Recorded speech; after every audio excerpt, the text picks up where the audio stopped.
हमारे साथ इस वक्त मौजूद है हामिद मीर साहब जो आज अदालत में भी मौजूद थे, मुनीफ फारूक साहब जो आज अपना माहिराना तज्जिया भी सारे हवाले से देते रहे। आप दोनों का बहुत शुक्रिया। हामिद मीर साहब, फैसला आ गया, अब बहुत मुश्किल है कि ये इससे यू टर्न लें कि जी हम तो ठीक है इसी बेंच के सामने पेश हो जाते, नहीं होते, फैसला खिलाफ आ जाता है। ये सियासत कहां जा रही है? हम इलेक्शन की तरफ जा रहे हैं, पंजाब भी निकल गया, अगर खैबर पख्तूनख्वा भी निकल गया, और क्या परवेज इलाही से असेंबलियां तोड़वाने का फैसला कर सकते हैं इमरान खान मुमकिन तौर पर? देखिए, इमरान खान साहब कोशिश तो करेंगे कि परवेज इलाही साहब से कहें कि आप पंजाब असेंबली तोड़ें, क्योंकि अगर वो पंजाब असेंबली तोड़ देंगे और साथ में खैबर पख्तूनख्वा असेंबली भी टूट जाएगी तो इलेक्शन के लिए प्रेशर तो आएगा फेडरल गवर्नमेंट पे। लेकिन फर्ज करें कि अगर वो पंजाब असेंबली नहीं तोड़वाते और वो फेडरल गवर्नमेंट पे प्रेशर डालते हैं कि भाई आप असेंबली तोड़ दें और कौमी असेंबली का इलेक्शन करवा लें, तो मेरा ख्याल है कि ऐसी सूरत में भी काफी मुश्किलात पेश आएंगी, क्योंकि ये तमाम हुक्मरान इत्तेहाद की लीडरशिप जो इस वक्त की मीटिंग में बैठी हुई है, सुबह भी इन्होंने प्रेस कॉन्फ्रेंस की, इससे पहले भी इनकी 2-3 मीटिंग्स हो चुकी हैं, ये ऑलरेडी डिसाइड कर चुके हैं कि इन्होंने अभी तक तो जो इन्होंने फैसला किया हुआ है वो यही है कि इन्होंने ये इस असेंबली से इसकी मुद्दत पूरी करवानी है, और ये बागे दोहल कह चुके हैं कि इलेक्शन अगले साल अगस्त में ही होगा, क्योंकि अगस्त में ये असेंबली अपनी मुद्दत पूरी करेगी। लेकिन इस दौरान आप देख रहे हैं कि राइट से लेफ्ट से कुछ खबरें आती हैं सॉफ्ट इंटरवेंशन के बारे में, और हमें बताया जाता है जी कि पाकिस्तान के जो इदारे हैं वो तो आइन के अंदर है कि अपना काम करना चाह रहे हैं, लेकिन अगर फेडरल गवर्नमेंट उनको कह दे या कोर्ट उनको कह दे तो शायद वो फिर इसके बारे में इस सिलसिले में अपना किरदार अदा कर सकते हैं। तो मैंने ये पहले भी बात की थी, मैं दोबारा ये बात कर रहा हूं कि ये जो पाकिस्तान के जो रियासती इदारे हैं और खास तौर पर जो अफवाज पाकिस्तान है, आप देखें कि इस वक्त जो पाकिस्तान के हालात हैं, तो किसी भी सूरत में हमें अपनी फौज को सियासत में मुलव्वस नहीं करना चाहिए। आज भी जो जनरल कमर जावेद बाजवा की सदारत में कोर कमांडर्स की मीटिंग हुई है, तो उसमें जो एलानिया सामने आया है, तो वो तो उसमें सिक्योरिटी सिचुएशन पे उन्होंने गौर किया है, और साथ में जो इस वक्त बारिशों की और सैलाब की वजह से जो सूरत हाल है, इसमें जो आर्मी के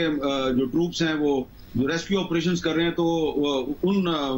सरगर्मियों का जायजा लिया गया है। तो इस सूरत हाल में आप अगर फौज को इन्वॉल्व करें, फौजी क़यादत को इन्वॉल्व करें कि हाँ जी आप आगे बैठ जाएं, सियासतदानों के साथ बैठें आप, और आप सॉफ्ट इंटरवेंशन के जरिए कोई रास्ता निकालने की कोशिश करें, मेरा ख्याल है कि ये एक बहुत ही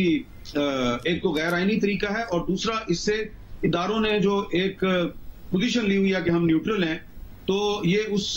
पोजीशन को मजरू करेगा और एक तासुर पैदा होगा कि क्योंकि इमरान खान साहब जो हैं वो बार बार ये कह रहे थे कि आपको न्यूट्रल नहीं रहना चाहिए, ये हक और बातिल की लड़ाई है, आपको किरदार अदा करना चाहिए, आप इलेक्शन करवाएं, आप फौरी तौर पर पाकिस्तान में इलेक्शन करवाएं। तो ऐसा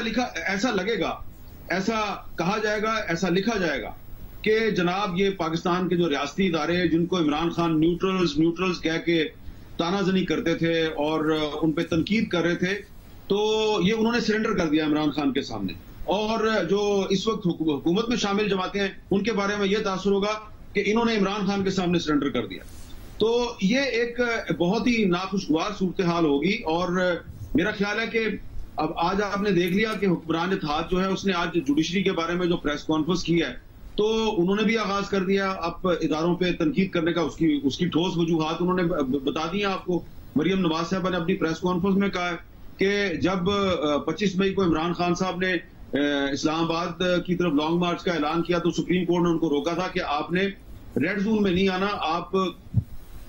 जो परेड ग्राउंड है वहां जाके जलसा करें। लेकिन इमरान खान साहब जो है उन्होंने ऐलान किया कि मैं तो डी चौक में जाऊंगा, लेकिन चीफ जस्टिस साहब ने कहा कि शायद उनको हमारा जो फैसला है उसकी खबर नहीं मिली, तो उसके बाद उनके खिलाफ तो कोई कार्रवाई नहीं हुई। और इसी तरह बहुत से और भी मामलात हैं जो आज बड़े ज़ेरे बहस रहे हैं कि जो पिछले साल चेयरमैन सेनेट का इलेक्शन हुआ था, उस चेयरमैन सेनेट के इलेक्शन में जो उस वक्त स्पीकर की कुर्सी में बैठे हुए थे, चेयरमैन की कुर्सी में बैठे हुए थे मुजफ्फर शाह साहब, उन्होंने यूसुफ रजा गिलानी साहब के 7 वोट कैंसिल कर दिए थे। उस पर इन्होंने एक सुप्रीम कोर्ट में पिटीशन की हुई है, उसकी भी हियरिंग नहीं हो रही। तो ये जो हुक्मरान इत्तेहाद है वो कल अगर बाइकआउट कर देता है सुप्रीम कोर्ट की प्रोसीडिंग्स का, तो उसके बाद वो ये बातें बहुत खुल के करेंगे। तो मेरा नहीं ख्याल कि इससे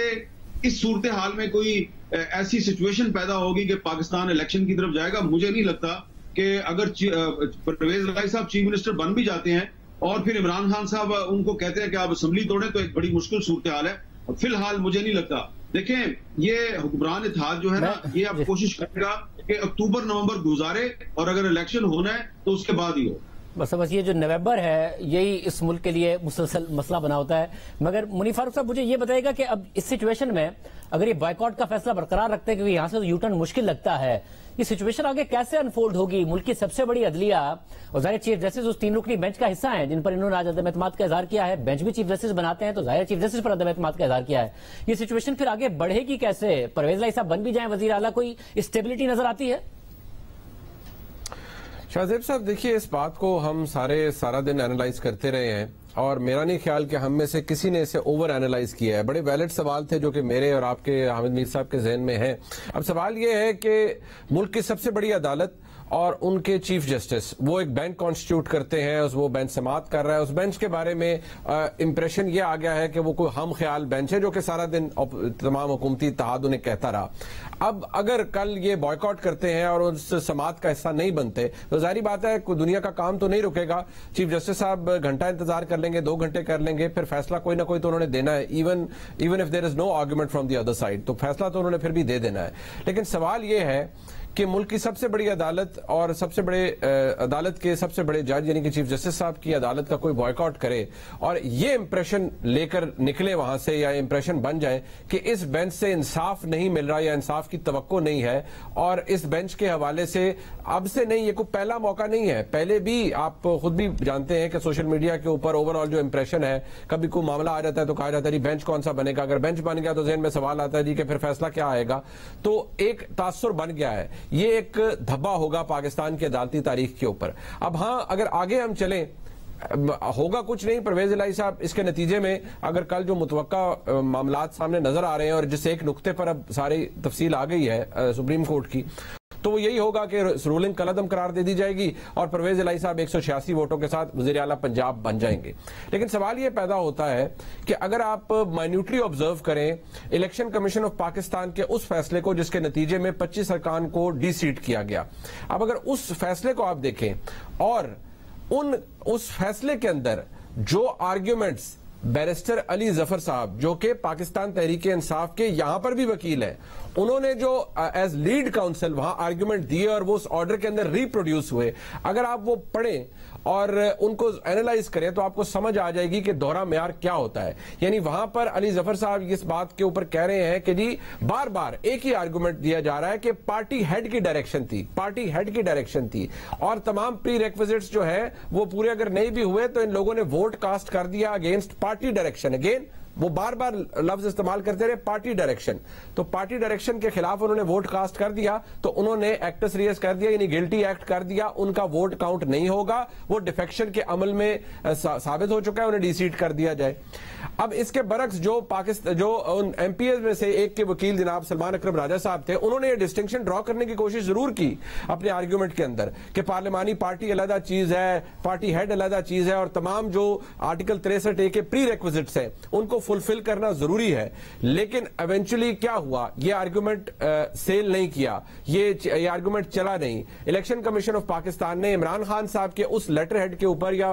उस डायरेक्शन के हवाले से उन्होंने फैसला दे दिया कि जहां पर पार्लिमानी पार्टी की डायरेक्शन नहीं भी है लेकिन पार्टी हेड की है, इन लोगों को डी-सीट कर दिया गया। इस फैसले के खिलाफ सुप्रीम कोर्ट में अपील मौजूद है। अगर कल परवेज इलाही साहब